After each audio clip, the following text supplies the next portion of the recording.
salah satu wali Allah, karena makamnya sampai sekarang ramai dengan orang.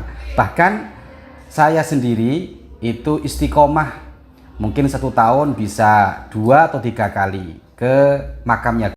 Bahkan baru-baru ini saya dengan bersama santri-santri yang ada di pondok pesantren kami ini, kemarin juga tidak sampai 1 bulan juga ke makamnya, ngalap berkah di sana.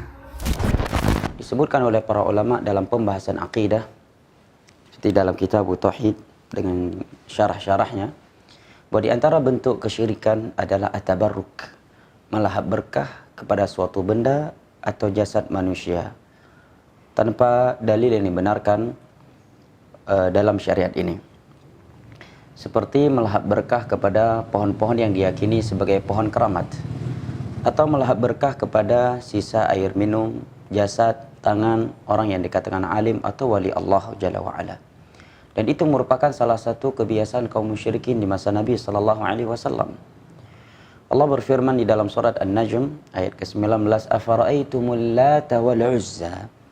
Al-lata telah datang riwayat dalam Sahih Bukhari bahwa sebagian mereka para sahabat, sebagian ulama salaf menyatakan bahwa Al-Lata, dari kata Al-Lata, dia adalah seorang lelaki yang saleh yang suka membuat adonan roti kemudian membagi-bagikannya untuk jamaah haji. Tatkala dia meninggal, maka mereka iktikaf di atas kuburannya dan mengkeramatkan kuburannya. Maka Allah mengingkari perbuatan mereka tersebut dengan firman-Nya, afara'aitumul lata wal uzza. Demikian juga Nabi SAW. Masjidil Haram, Ka'bah, sesuatu yang berkah, tetapi tidak ada anjuran untuk melahap berkah pada bangunannya.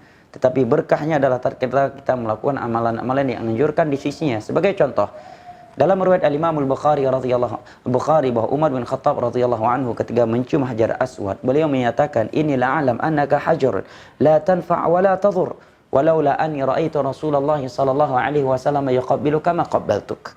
Kata Umar bin Khattab, "Wahai Hajar Aswad, aku tahu kamu ini benda mati, hanya sebatas batu. Kamu tidak bisa mendatangkan kebaikan dan kejelekan. Andai kata aku tidak melihat Rasulullah sallallahu alaihi wasallam menciummu ketika tawaf, niscaya aku tidak menciummu."